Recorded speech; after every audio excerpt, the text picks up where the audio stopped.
Hey, hi, hello, everyone. Anthony Fantano here, internet's busiest music nerd. I hope you're doing well.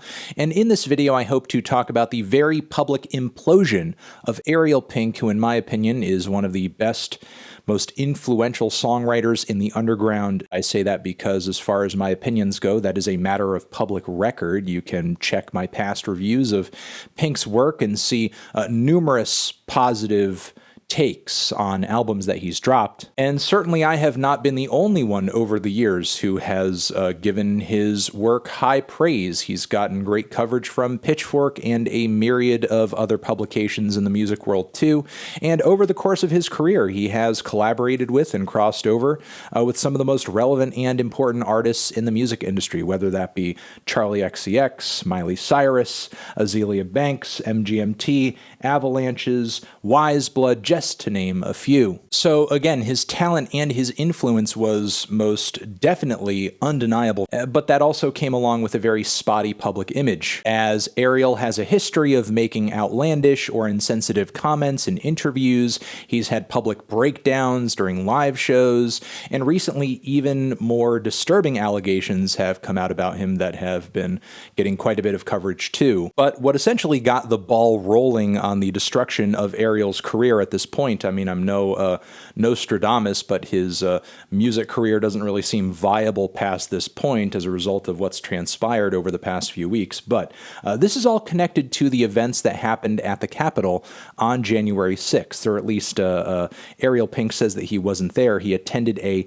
Trump rally just before on that very day, then went back to his hotel room, went to sleep. So again, that happened on January 6th. On the 7th, it was reported that he was there attending with John Mouse, of all people. Then following that, on the next day, the 8th, you can see here from this tweet, his label Mexican Summer announces that they have dropped him from the label. And in my opinion, Pink being dropped from his label is almost like a self-fulfilling prophecy at this point, because when I think of musicians in the underground who have done pretty consistent interviews over the past 4 to 5 years, there are few who have been as vocal as Pink when it comes to cancel culture, as if it's this looming gigantic thing that's going to destroy everyone and nobody can avoid it, as if it's not engaged in by all political ideologies and communities online to an extent. One of the earliest examples in the modern era that I can think of is actually what happened to the Dixie Chicks after they voiced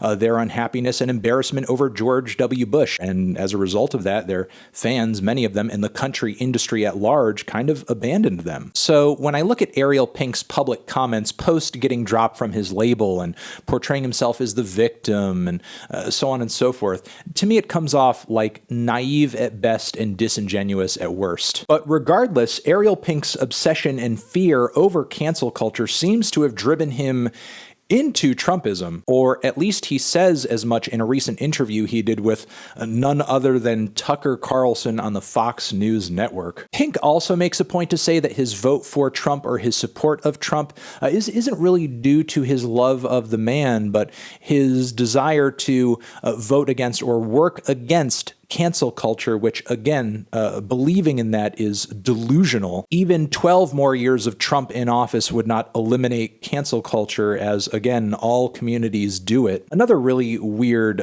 portion of the interview that had me confused was when Ariel made it clear that he felt that Trump had lost pretty much fair and square and he's fine with Biden being president, which if that's the case, why would you attend a rally held by someone who is trying to overturn in a very, again, authoritarian and pretty much bordering on illegal type of way, this election? If it's a fair election, whether you like the guy or not, like, he lost. According to you, he lost. Why would you support him or go to see him in his efforts to delegitimize a fair election and try to take people's right to vote and decide the direction this country goes in? But honestly, I feel like this comment from Pink displays how shallow and contrarian his understanding and motivations in all of this are.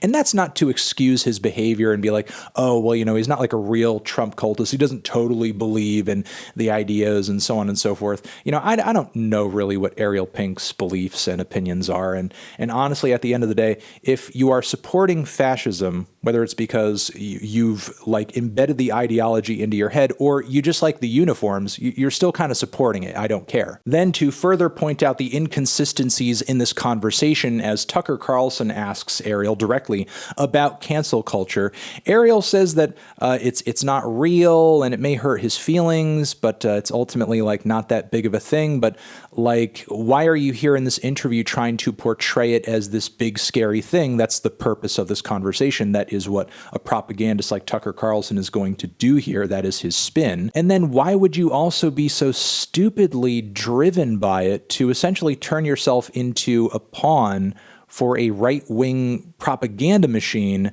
whose audience is essentially just like dumb boomers who have never heard of you and do not give a shit about you, do not give a shit about your music. They're not going on to the Ariel Pink Apple Music page after your interview and being like, well, what's happening to this guy's really unfair. I'm buying the whole discography. And look, I will be sympathetic to Ariel's point of view here insofar as the music industry can be really cliquey and all of the progressive posturing happening within it by just industry types and musicians alike can be really obnoxious, annoying, and feel fake and almost threatening to a degree. After all, we have seen a fair share of exactly that since Pink got dropped by Mexican Summer. People coming out to say and tweet, oh, well, I never liked him. Oh, I always thought he was bad. If I was surrounded by people like that all day, I might go insane too. But having said that, Ariel has still responded and reacted to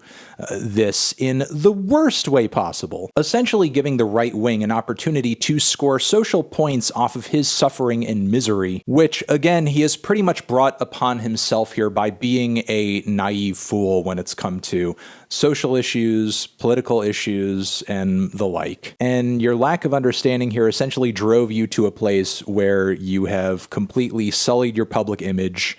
You attended a protest in support of overthrowing a free and fair election, which led to an insurrection, an attempted insurrection.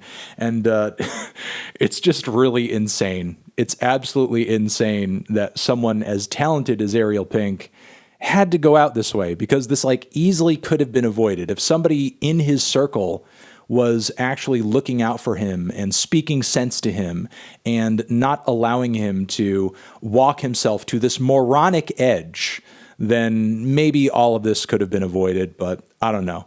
I mean, all I can do is just say it's sad, it's a tragedy, and I'm just going to have to leave it at that.